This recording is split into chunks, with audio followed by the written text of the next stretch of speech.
Olá, boa tarde, meu nome é Andréas, eu sou médico psiquiatra aqui da AMA. Estou aqui para falar um pouquinho como foi minha experiência em um congresso internacional que eu pude participar recentemente, no final de setembro.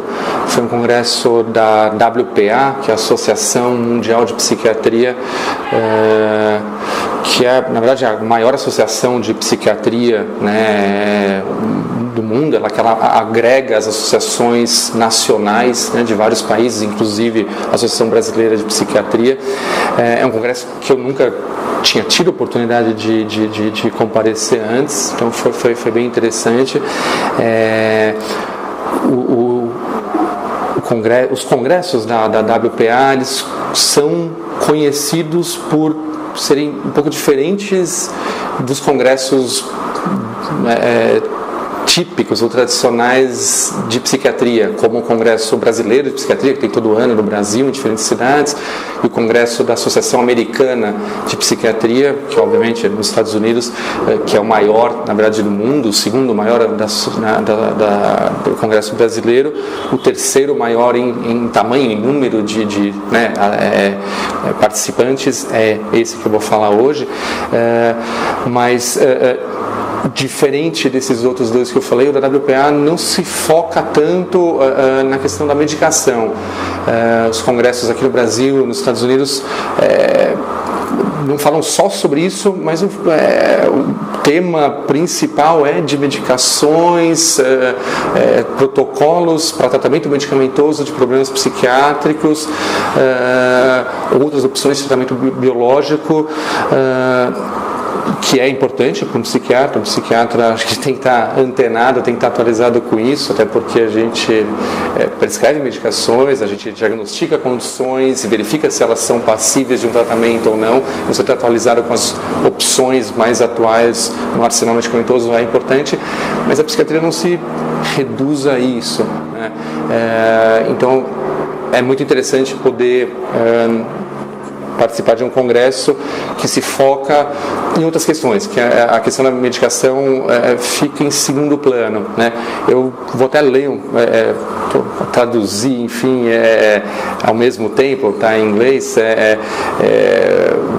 a carta, né, convite de participação num congresso, que acho que dá uma ideia disso. O título do congresso é Standing Firm for Mental Health, se mantendo firme né, se estabelecendo firmemente em prol da saúde mental, pela saúde mental. E o que eles colocam aqui? Temas como migração, suicídio, violência, novas adições, novas dependências, pobreza, discriminações, ambientes tóxicos, pressões que chegam a nós no mundo de diversidade de gênero, sexualidades. Todas essas questões são desafios na saúde mental, não apenas no México, país onde foi sediado esse congresso, mas também no mundo inteiro. E a ideia é discutir, né, como as novas técnicas em neurociência, em psicofarmacologia também, a questão da medicação, mas em psicoterapia, em psiquiatria digital, podem ser usadas na prática para ajudar as pessoas com algum tipo de transtorno mental, bem como suas famílias e amigos. Enfim, então eu acho que isso dá uma ideia do enfoque, que é uma tradição, na verdade, dessa associação mundial e dos congressos que são por ela organizados, né? Como eu comentei, aconteceu no México esse evento, né? Esse congresso.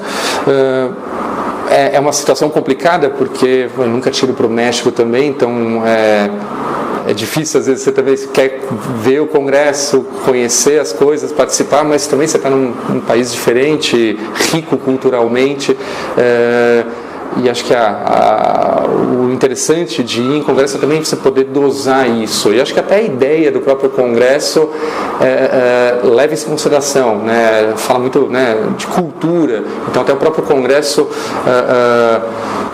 ofereceu, enfim, um jantar de boas-vindas, tipicamente, né, com comida tipicamente mexicana, com a apresentação dos mariachis, aqueles músicos mexicanos com sombreiro e tal. Davam, enfim, tinha até um stand no Congresso sobre dicas de atrações culturais ou locais turísticos maiores, enfim, considerando que essa questão cultural e da imersão e a troca de experiências, né, troca de culturas entre os participantes do mundo inteiro com, né, os sediadores, né, do Congresso, é uma questão muito importante. Então, acho que posso colocar que foi talvez um dos congressos que mais deu para conciliar a parte mais científica e de aprendizado com imersão cultural, até turismo, se entendendo, né, como um turismo de troca de culturas. Então, acho que foi bem interessante nesse sentido, né? Eu acho que vale a pena colocar aqui, eu estou aqui na AMA, na Associação de Amigos do Autista. Eu tenho que frisar que não foi um congresso, não é um congresso, não era a minha ilusão de que fosse ser algo específico para autismo. Então então foram poucas mesas, enfim, poucas apresentações, alguns posters que também abordavam autismo. Óbvio que não era o foco, não que o autismo não seja importante para a WPA, obviamente que não, mas não era o foco. Até por isso tem muitos dos temas, enfim, das aulas, palestras que eu assisti, que talvez não sejam tão, enfim, interessantes para eu falar aqui agora. Os temas que eu escolhi, que eu separei, a maioria deles também não são específicos de autismo, mas, enfim, trouxe eles porque eu achei que talvez dê para, de alguma maneira, linkar ou trazer algumas reflexões que podem ser cabíveis para gente que trabalha com autismo ou, sei lá, para familiares, para pais, né, de pacientes com autismo, tá? Antes disso, eu acho que vale a pena eu colocar também que eu sou casado, sou psiquiatra, mas sou casado com uma psicóloga. Minha esposa está fazendo doutorado no HC, não sobre autismo, sobre, na verdade, ciúmes patológicos, né, ciúmes excessivos, enfim, e ela aproveitou que eu ia nesse congresso e também foi apresentar um pôster sobre o tema do doutorado dela, que era para correlacionar, né, diferenças entre gêneros, né, entre homens e mulheres e os tipos de apego, de amor, numa amostra de pacientes, né, que se trata no Hospital das Clínicas, onde ela faz doutorado, enfim, onde, aliás, a gente se conheceu também, e onde, aliás, me foi despertado o interesse pelo autismo com o professor Estevão Vadaz, enfim, na época da residência. Mas, enfim, ela comparou, enfim, diferenças entre homens e mulheres, e o tipo de apego, do tipo de amor, numa amostra de pacientes diagnosticados com ciúmes patológicos. Não vou entrar em muitos detalhes em relação a isso, mas estou citando isso porque foi um tema que trouxe bastante interesse lá, né? Ela apresentou esse pôster e ela está falando de ciúmes, né, excessivos, e eu estava acompanhando ela na apresentação dela e até virei um pouco alvo de perguntas, enfim, porque era o marido de uma doutora em ciúmes patológicos, e aí queriam saber se eu era ciumento, se ela era ciumenta, se por isso ela estava estudando isso. Foi até engraçado. Agora, focando um pouquinho mais, né, em alguns temas específicos, falei que não teve muita abordagem de questão de autismo. Talvez uma principal foi numa sessão de uma mesa redonda, um simpósio, acaba sendo uma mesa redonda, chamaram de simpósio aqui, sobre psiquiatria da infância e adolescência, né? Direções para o futuro, perspectivas para o futuro. Foram vários speakers, né? Vários palestrantes, foram 4 palestrantes. O primeiro deles falou sobre intervenções para o transtorno espectro autista. Os outros não falaram de transtornos mentais em crianças e adolescentes de uma maneira geral, experiências de serviços de saúde pública na Europa, nos Estados Unidos, até na África. Em relação à questão do espectro autista, talvez o que deu para aproveitar, que acho que vale eu passar para vocês, talvez nada de novo em relação a novas intervenções, novas modalidades, novas estratégias. Acho que isso talvez eu nem precise falar, estou aqui na AMA, enfim, acho que ensinar como que, né, se faz terapia com autistas aqui não faz o menor sentido.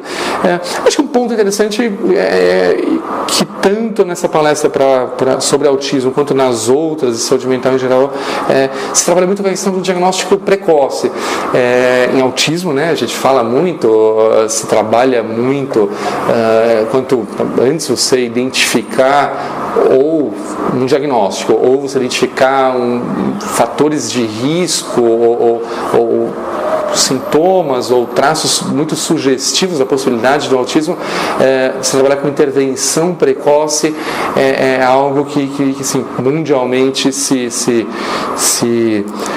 coloca como o caminho principal, né? Acho que uma coisa interessante, aí falando de maneira geral, não de autismo especificamente, mas aqui no briefing do Congresso, né, e dessa mesa, desse simpósio, eles colocam como uma estimativa de 2 bilhões, né, e 200 milhões de crianças e adolescentes existem atualmente, né, no mundo, e isso constitui mais ou menos 1/3 da população mundial. Então, né, 1/3 das pessoas no mundo são crianças e adolescentes. A gente já sabe, né, o desenvolvimento neurológico ocorre em fases precoces da vida. Crianças e adolescentes, por essa razão, são mais vulneráveis a transtornos mentais. De todos os transtornos mentais, colocando tudo, depressão, bipolaridade, esquizofrenia, autismo, TDAH, tudo, mais ou menos metade costumam começar por volta, ou até, né, antes ou até a idade de 14 anos.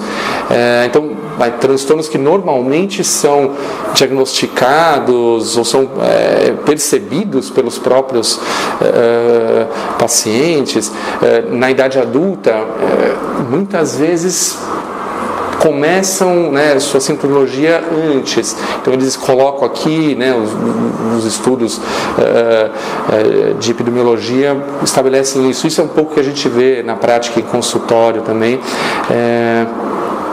E aqui colocam, né, que mais ou menos 20% dos jovens acabam experimentando algum tipo de sintoma de transtorno mental ou um transtorno, né, mental propriamente dito, né? Enfim, é bastante coisa. Então aqui eles colocam, né, nessa próxima década ou nas próximas décadas, com a tendência a um crescimento populacional, enfim, talvez a gente tenha um aumento da necessidade de atenção para a saúde mental e de, né, abordagens precoces.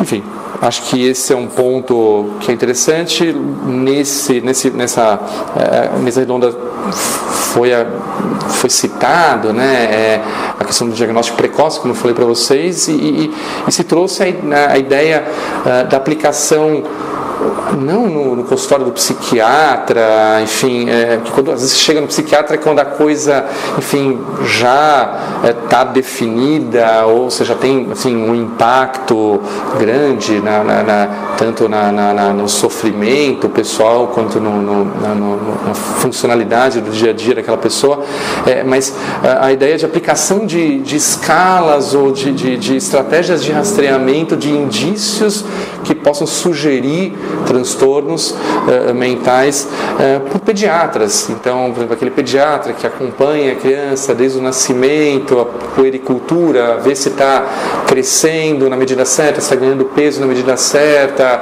faz aqueles exames de quando em quando, enfim, faz um check-up. Se trabalha com essa ideia de que talvez a pediatria, pensando dentro da medicina, obviamente, mas seria a especialidade médica que talvez mais precisaria estar atenta para isso. Na prática, não é o que a gente observa sempre, né? Não dá para generalizar, mas muitos familiares de pacientes com autismo chegam para a gente, às vezes, pacientes com 3, 4, 5 anos e falam, né, já passei várias vezes no pediatra, falei, meu filho, né, expliquei, meu filho não fala, e o pediatra, não, espera, ele é meio preguiçoso, não tem nada, e às vezes você vai puxar a história, já tinha vários outros indícios além do atraso na fala que, né, poderiam indicar, talvez não um diagnóstico, né, precoce, mas talvez uma intervenção, olha, passar uma fono, passar uma avaliação com um psiquiatra, e de repente você, começando uma intervenção antes, talvez pudesse mudar um pouco o rumo, o curso daquela patologia, né? Citaram algumas escalas, né? Enfim, aquela IRDI, que são indicadores clínicos de risco para desenvolvimento infantil, enfim, também não vou me deter em detalhes, e citaram a MChat, né? O MChat, enfim, em inglês, enfim, aqui na AMA, assim, isso é aplicado aí de praxe, né? Tem uma versão em português até que eu trouxe aqui, são várias perguntas para pais, né? Ou enfim, responsáveis por crianças, até aplicado para crianças até 4 anos. E tem, enfim, algumas perguntas que, dependendo da resposta, tem até um peso maior, né, possivelmente indicativo de um transtorno do espectro autista, né? Então é interessante colocar aqui, enfim, um congresso mundial trabalhando, né, questões aí globais e de saúde mental geral, citado uma escala que a gente aplica rotineiramente aqui. Então acho que a UMA também está atualizada nisso, né? Acho que é interessante. O problema às vezes não é aplicar isso na AMA, né? Quando vem para a AMA é que já tem, né, uma suspeita ou um diagnóstico do autismo. Talvez o MChat devia ser mais conhecido, mais aplicado fora, né, de locais especializados como aqui. Acho que essa é a ideia que enfim, acho que é interessante passar. Um outro ponto aqui, isso é algo também bem interessante, que, enfim, alguns pais, até de pacientes aqui, levantam essa questão, às vezes como uma preocupação, ou às vezes como uma dúvida de como agir, a questão do uso da internet, né, e a segurança no uso da internet por parte de crianças, adolescentes, e lógico aqui para a gente interessa na nossa população de pacientes do espectro autista. Teve uma palestra bem interessante cujo título aqui, a saúde na internet, né? Um estudo de crianças com transtornos do neurodesenvolvimento e seus parentes, seus pais, explorando a percepção dos riscos online e de medidas de segurança. Foi uma palestrante do Reino Unido, né, da Inglaterra, que deu essa palestra. Acho bem interessante, enfim, lá ela não especificou que transtornos do neurodesenvolvimento exatamente tinham essas crianças que foram avaliadas nesse estudo. O autismo está incluído entre os transtornos do neurodesenvolvimento, é um dos transtornos do neurodesenvolvimento, talvez o mais importante, enfim, e óbvio deles, enfim, né, de você não ter o desenvolvimento, principalmente da fala e das habilidades sociocomunicativas, de interação social, mas enfim, esses transtornos também incluem outras condições como TDAH, né, déficit de atenção e hiperatividade, retardo mental, né, deficiência intelectual, alguns outros problemas, dislexia, problemas de aprendizagem, enfim, lá não foi discriminado quais transtornos as crianças tinham, pelo que a palestrante deu a entender, não era só um tipo de transtorno, senão acho que até ela teria citado, mas também não foram colocados crianças com tal transtorno comparadas com o autismo, comparadas com o TDAH, tiveram tais e tais resultados na pesquisa. Não foi feito isso. Eu queria ter perguntado isso para a palestrante, não consegui, tinha um número limitado de perguntas, enfim, acho que não levantei minha mão rápido o suficiente para ser escolhido. Mas enfim, acho que uma questão interessante é um método, uma pesquisa simples, de aplicar um questionário e na verdade o mesmo questionário para essas crianças que frequentam um serviço de saúde mental na cidade de Coventry, lá na Inglaterra, e o mesmo questionário com as mesmas perguntas, lógico, adaptadas, enfim, para os pais dessas crianças, com perguntas como, né, quantas horas por dia você, né, fica na internet, e para os pais, quantas horas por dia você acha que seu filho fica na internet, né? Outra, né? Qual que é o uso que você faz da internet? O que você acessa na internet? Você acessa para estudar, para fazer suas lições, você acessa para bater papo, enfim, ou para outras coisas, para jogar e tal. E a mesma pergunta para os pais: o que você acha que, né, o seu filho faz na internet? Que medidas de segurança você, criança, né, que usa a internet, acha que precisa, ou que medidas seus pais tomam em relação ao seu uso, seus pais controlam de alguma maneira ou não, e a mesma pergunta para os pais, que medidas vocês efetivamente tomam. Enfim, é interessante que as respostas não batem, enfim, então a expectativa dos pais em relação ao que, né, os filhos, essas crianças, né, com esses transtornos estavam fazendo, enfim, na internet, não era exatamente o que elas respondiam, e o que elas falavam que os pais faziam não era exatamente o que os pais relatavam que faziam. Enfim, então acho que é interessante essa discrepância. E, de novo, essa palestra foi, né, uma população específica e tal, mas, sinceramente, acho que isso se aplica a pais de crianças em geral, talvez, né, sem transtorno nenhum, né. Um exemplo, né, a média, né, do achado do tempo de uso na internet de 3 a 6 horas para os padrões usuais de recomendações psicológicas, se sugere que mais do que 1 hora de uso de internet por dia para crianças talvez possa ser indicativo de uma necessidade, de uma intervenção, enfim, então já está muito acima. Aquela comparação entre a expectativa dos pais e a resposta das crianças é que, assim, os pais esperavam que, né, ou responderam, enfim, nesse estudo, que em média, né, 53% do tempo utilizado pelos filhos seria para fins educacionais e 47% seria para mídias sociais, jogos e tal, e o que as crianças responderam foi nem o contrário disso, né? Eles ficavam muito mais tempo em mídias sociais jogando, 77% do tempo contra 23% para fins educativos, né? Ou seja, os pais achavam que era quase 50-50, mas achavam que 53%, um pouquinho mais da metade do tempo era para fins educativos, e não, na prática era, enfim, se é que elas responderam a verdade, talvez fosse até pior, mas pelo que as crianças responderam, 23%, nem um quarto do tempo usado na internet era para fins realmente educativos. Enfim, e aí acho que é algo que vale a pena abordar. Eles apontaram, trouxeram alguns pontos dos riscos, enfim, de pais que não sabem exatamente quanto tempo as crianças estão usando a internet, o que elas estão fazendo exatamente na internet.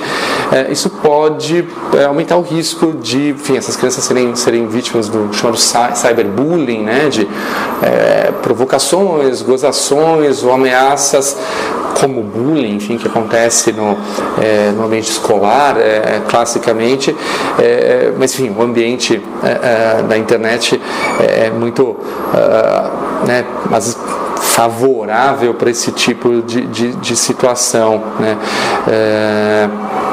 Enfim, se alguém posta um vídeo de um aluno, enfim, fazendo alguma coisa errada, enfim, uma situação constrangedora, enfim, e posta aquilo, enfim, toda a escola, né, fica sabendo, né, imediatamente, e talvez ele seja, né, vítima das repercussões daquilo, enfim, né, para o resto da vida. Enfim, é diferente talvez de um acontecimento parecido antes, né, da existência aí da tecnologia da internet nas nossas vidas. Então acho que é um ponto importante.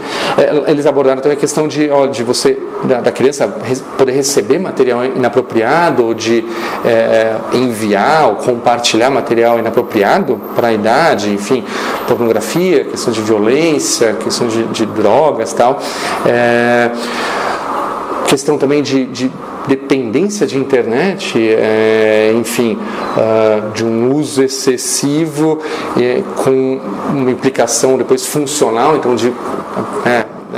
tem pacientes que ficam usando cada vez mais tempo, precisam ficar cada vez mais na internet, em detrimento de outras atividades, então cada vez menos tempo para estudar, para praticar um esporte, para conversar com a família, às vezes até para fazer as refeições, enfim, até para dormir, né? Tem casos aí de dependência de internet, enfim, isso não foi abordado, mas a gente vê na prática,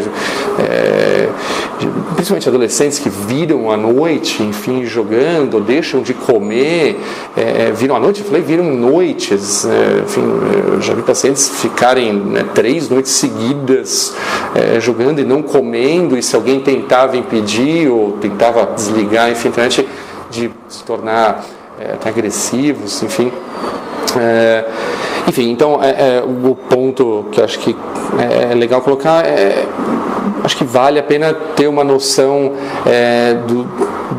pais deveriam ter uma noção maior do uso benéfico da internet, e de como cada vez mais ela faz parte, vai fazer das vidas, né, deles, dos filhos deles e, né, da sociedade em geral, mas que também, enfim, talvez eles precisem estar mais atentos e ajudar a evitar que aquilo se torne um problema, né? Aí, se não foi no Congresso, mas acho que aí cabe falar algumas sugestões, enfim, para evitar problemas de saúde mental decorrentes do uso excessivo de tecnologia, evitar riscos associados a isso. Coisa simples, eles falam, né, da higiene digital, da etiqueta digital e da segurança digital. Enfim, acho que é interessante isso acho que vale para pais em geral, né, com filhos, crianças e adolescentes, e talvez para os nossos pacientes com autismo também. Aqui eles colocam a higiene digital, né? Enfim, talvez um ponto que eles colocam, os pais deveriam dar um exemplo, enfim, então não adianta eles falarem, olha, não pode usar a internet na hora do jantar, não adianta eles imporem essa regra para o filho se eles ficam usando o celular na hora do jantar. Então talvez, né, talvez eles deveriam também deixar os celulares longe na hora de jantar, enfim, para fazer com que, né, aquele comportamento também seja apreendido e aprendido por aquela criança, né? Algumas dicas, né, dessa higiene digital seria, olha, de estabelecer horários sem celular ou sem internet, enfim, então horários, como eu falei, de jantar, antes de deitar, durante o período do sono, enfim, então não pode usar celular, tentar balancear o uso das tecnologias, né, com atividades não tecnológicas, enfim. Então, incentivar não é só não está no celular, não está na internet, então tem que fazer lição. Não, além disso, fazer esporte, assistir TV, brincar com os amigos, conversar com a família, enfim. Acho que tentar limitar a tecnologia, o uso da tecnologia, mas oferecendo, estimulando, incentivando outras coisas, né? E uma coisa que eles colocam, tirar a tecnologia do quarto daquela criança, né? Então, enfim, a tecnologia pode atrapalhar muito o sono, então você ter TV, celular, tablet, laptop no quarto não ajuda você a promover uma boa qualidade do sono, no geral, né? Isso é a chamada higiene digital, uma coisa da etiqueta digital que foi colocada, enfim, uma coisa legal que fala que os pais ensinam as crianças a serem educadas, ensinam as boas maneiras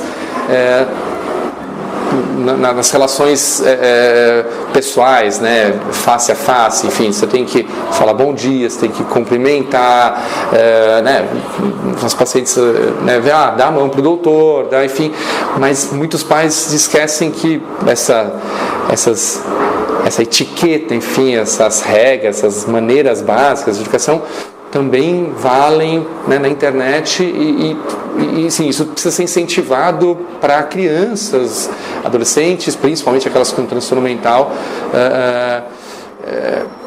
enfim, para evitar que elas ou se exponham demais, né, ou também fazer com que elas reconheçam que elas estão sendo vítimas, às vezes, de alguma coisa, como cyberbullying, algo assim, né? É um ponto que eles colocam, às vezes, o uso de sarcasmo, né, nas redes sociais, ou na internet, enfim. Você falar uma coisa de maneira irônica, pessoalmente, ou, enfim, visualmente, dependendo do tom de voz, do volume de voz, da expressão facial, você, né, pode intuir, enfim, o significado daquilo. Quando você escreve, simplesmente não tem. Fala, bonito, né? É uma coisa, pode você escrever bonito, né? Enfim, se você está elogiando, chamando de bonito, se você está reprovando ou não. Estou dando um exemplo bem bobo, mas isso pode, né, trazer maus entendidos.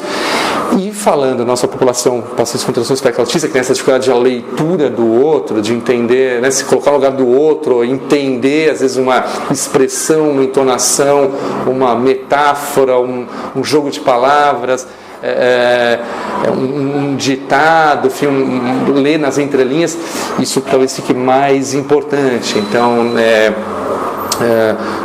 talvez, né, eles lendo alguma coisa ou recebendo alguma conversa num chat, fica ainda mais difícil, talvez, de diferenciar. Então, eu acho que é importante isso, né, ser algo pensado. E uma coisa que vale a pena, uma dica que né, é sugerida, que não é toda mensagem, todo comentário, todo texto que exige uma resposta imediata, né? Você não tem que responder imediatamente se você recebeu, né, alguma dessas comunicações, especialmente não quando você não está bem, quando você está bravo, quando você está nervoso. Então, enfim, acho que é importante isso. De repente, olha, isso talvez até vale para a gente que usa isso. Enfim, se a gente está naquela correria, ler uma mensagem, responde, enfim, às vezes é importante tentar ler com calma. Se você está num dia péssimo, olha, talvez esperar para responder isso para crianças, adolescentes que são mais impulsivos, pacientes com espectro autista ou com transtornos mentais, mais ainda. Enfim, Então acho que é algo que pode ser trabalhado pelos pais. E a questão da segurança digital, né? Enfim, de orientar, olha, você nunca encontrar alguém pessoalmente que você não conhece já de outro lugar, que você tenha conhecido só online, nunca compartilhar informações pessoais. E aí, enfim, para os pais tentarem identificar quais são os sites que aquelas crianças, enfim, estão visitando. Enfim, acho que são umas ideias aí válidas de maneira geral que cabe para a gente aqui, né? Falando ainda da questão de tecnologia, acho que esse foi um ponto acho que me interessou bastante, foi bastante falado. Aqui acho que é interessante, eles teve uma apresentação e também uma apresentação oral e uma apresentação de pôster sobre alterações que aí é interessante para a linha da psiquiatria. Talvez eu cito aqui como uma curiosidade, citam ou descrevem algo que não é uma patologia, não é algo definido como algo diagnosticável, tratável na psiquiatria, mas acho que é válido para a gente pensar. Eles falam dos TIMA, né? T-I-I-M-A, enfim, das siglas em inglês, que uma tradução livre seriam as ativações motoras e intrusões sensoriais cognitivas induzidas por tecnologia. E o que significaria isso? Seriam anormalidades da percepção, né, dos sentidos, e todos eles, visual, né, auditivo, tátil, que seriam induzidos ou estariam relacionados ao uso de tecnologia. Eles focam bastante na questão do uso de videogame, né? Um exemplo, sei lá, alguém que está viciado num jogo, um Warcraft, alguma coisa assim, e relata de depois de ficar muitas horas jogando, depois tinha a impressão de ver uma barra com as vidas em cima das pessoas na vida real, né? Usuários de telefone celular, isso eu já tive, enfim, você tem a impressão de que está tocando, a impressão de que está vibrando, que chegou uma mensagem, você vai ver, não teve, né? Enfim, é interessante ter um foco, né? Foi uma pesquisadora da Universidade de Liège, na Bélgica, que está focando isso, pós-doutorado dela, enfim, o orientador é de uma universidade na Inglaterra, mas é interessante colocar, não é uma coisa patológica, enfim, né? Tem aquela coisa, nossa, né? O uso de videogame vai deixar meu filho, sei lá, louco. Tem um pouco isso, assim como, sei lá, antes a TV, né? Meu filho vai ficar agressivo porque vê filmes de ação, de matança e tal. E acho que é interessante poder ter mais detalhamento sobre isso, às vezes até para você dirimir dúvidas em relação a isso, ou afastar ideias de senso comum, às vezes errôneas. Enfim, que eles colocam, né, que usuários de telefone celular, né, nas pesquisas, enfim, com aquela população, reportam de 35% a 89%, né, desses usuários reportam já terem tido pelo menos uma vez alguma experiência nesse sentido, e entre usuários de games, né, mais 80% a 97%, né, e a grandíssima maioria, enfim, não eram considerados, não causavam nenhuma disfunção, nenhum grau de sofrimento, nenhum impacto na vida, mas quando começa a causar, geralmente indicavam alguma coisa além daquilo, né? Então, aqueles pacientes que tinham vivências alucinatórias e constantes, não só momentâneas, e causando angústia, preocupação, medo, paranoia, enfim, talvez aí essa minoria, menos de 5% nessa avaliação, eram assim, pacientes que ou tinham um quadro aí que já era cabível um diagnóstico de uma dependência de internet ou de videogame, tinham quadros, né, depressivos ou de ansiedade associados, e aí sim, nesses casos sim, precisaria de algum tipo de atendimento. Acho que isso é válido para a gente pensar, por conta das novas tecnologias, né, o uso cada vez mais da realidade virtual, enfim, capacetes, óculos de realidade aumentada, realidade virtual, os smartwatches, né, os relógios inteligentes e tal. Falando em autismo, a gente pensa muito, né, em uso de aplicativos como auxílio terapêutico, auxílio funcional, enfim, tem vários, e acho que esse é um caminho interessante, enfim, comunicação alternativa, aquele, né, paciente averbal, sei lá, tem um aplicativo que ele, né, tecla na imagem e aí emite o som, enfim, então ele está pedindo para ir no banheiro e clica na privada e fala, quero ir no banheiro. Enfim, é algo bem interessante. Será que esses nossos pacientes que usam muito esses telefone, celular, internet, aplicativos, será que eles têm esse tipo de experiência? Se eles têm, como é que isso se manifesta? Como é que eles eventualmente lidam com isso? Difícil saber, porque a maioria deles não consegue comunicar direito. Então, acho que é algo que faz a gente pensar. Bem, enfim, esses eram pontos principais que eu queria colocar. Enfim, espero que tenha sido de interesse aqui para a equipe da AMA. Queria agradecer a oportunidade que me foi dada pela direção da AMA de poder ter ido no congresso, enfim, ter bloqueado a minha agenda aqui. Agradeço a oportunidade de poder aqui compartilhar um pouquinho com vocês isso. E, enfim, estou à disposição aí para, enfim, se alguém quiser tirar alguma dúvida, perguntar algo a mais sobre algum desses temas ou de algum ou outro que eventualmente não coube aqui, estou à disposição para falar a respeito. Acho que é isso. Tchau, tchau.